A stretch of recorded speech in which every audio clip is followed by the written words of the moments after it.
to Stoke-on-Trent and the world. This is Six Towns Radio. Chills Bar, Beersley, sponsors of Port Vale content on Six Towns Radio. Mark Grew, we're here a week before the start of the season. Is everybody ready? No, obviously with the injuries and what we've got now, it's caused a few problems over the last few days. But it's not a thing that we're disappointed that it's happened. But we have to get on with it. And the two games against Derby and Leicester haven't gone as well as we wanted to do in terms of the players that we've put out there. We've had to put trialists at centre half, which isn't the ideal scenario, but we've got to get on with it. What I meant was, as management level, are you ready? Because you will have injuries, you've got new players coming in. Yeah, we've all, we're not frightened of going into this division, that's for sure. We felt confident from when we got promoted last season that we can be competitive in this league, and the additions we've made to the squad, that's bred confidence, I think. Mm-hmm. You've been at the club for most of your life in different levels. How would you see Port Vale as they are today compared to when you first joined the club? Well, obviously you've got. I look back to when I first started here. They hadn't got the facilities they had. We hadn't got a training ground. We hadn't got a gymnasium. We hadn't got sports centres. So we were very limited to what we had.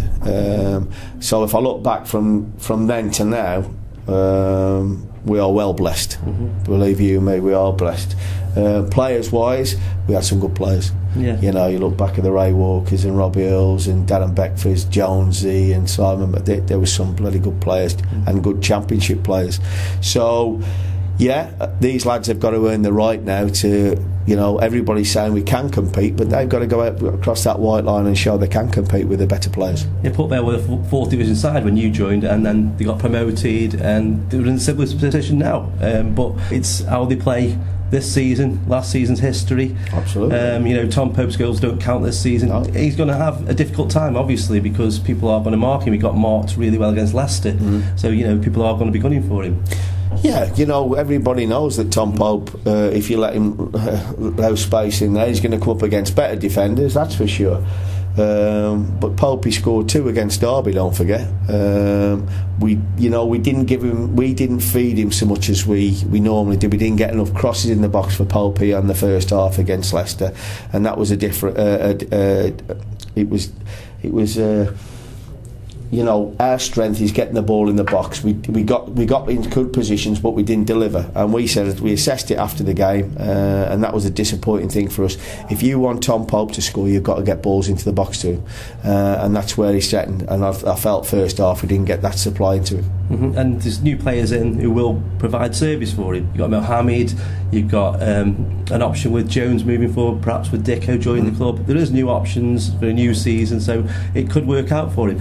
Talking about some of the new players quickly, Dickinson's joined this week. You know yourself about the old rivalry. That's sort of gone now, but people still tend to hold that in their heads, and there's a lot of Stoke fans who are saying he's always going to be a legend. A lot of Vale fans, on the fence about it. You think he'll have an easy ride? I think, it depends on his performance. I go back to Paul Maguire when I was there and he came over the borders to play for us, and his performances were good, and people got short. As long as he performs well and he gives it, if he gives 110% to Port Vale, whether he's playing well or not, and he's determined and he wants to win, he'll have no problems with our crowd, so no, I've got no fear that he will have any problems here. And the players, obviously, another vocal person in the dressing room, a hard man on the pitch, he'll fit in the dressing room now. Oh, he's a lovely lad off the pitch. I've met him before. He's a bit like Wurzel Gummidge, nice player off the pitch, but when he gets on, he's got that I want to win mentality, and that's all you want in a player. Be as nice as you like off the pitch, but when you go on there, you've got to go in with a different mentality, and I think that's what Dicko's got. A bit of a word on the terraces about Griffiths re-signing. Some people are not happy about that.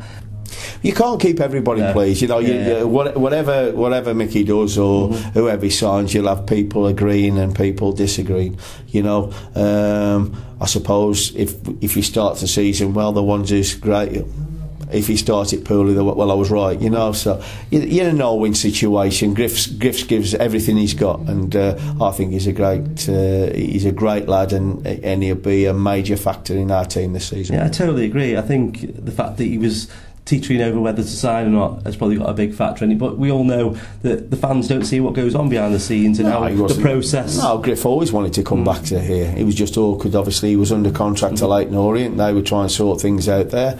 I don't think Griff ever was not going to sign. He just, obviously, things have got to be right for Griff and for us. So you know, it was never him thinking, well, I should have gone back. It was, he'd got to sort things out with Leyton Orient, and we'd obviously got to sort things out with them as well. So, no, I mean, Griff will give you everything he's got. Friendlies this weekend before the big day. You're going to be splitting the players over, get them all a bit of experience and get them a good 90 minutes, some of them. That's going to be important. Yeah, no, we felt we were lacking, some of them were lacking in minutes on the pitch. So we decided to split them up and everybody give 90 minutes. So that makes their minutes up for pre-season. What we add up all the minutes everybody play. We've done it for the last 3 seasons, and some were a little bit short. So we felt that once this 90 minutes comes, they'll be back to what we wanted. Yeah, and the last couple of trialist chances as well, because it is a long season. It proved it last year, the players that had to keep coming in and out, because injuries will come throughout the season, so you need to have a good grasp of every position. Well, you know, you look at our squad now. There's not many positions that there's not been competition for. You know, we've got Dicko now. He's putting pressure on DJ. DJ will put pressure on him. Centre halves, we've got them coming in. So, you know, there's all round at the minute. There's competition for places, and that can only be good for Fort Vale. Thanks, Mark. All right, no problems.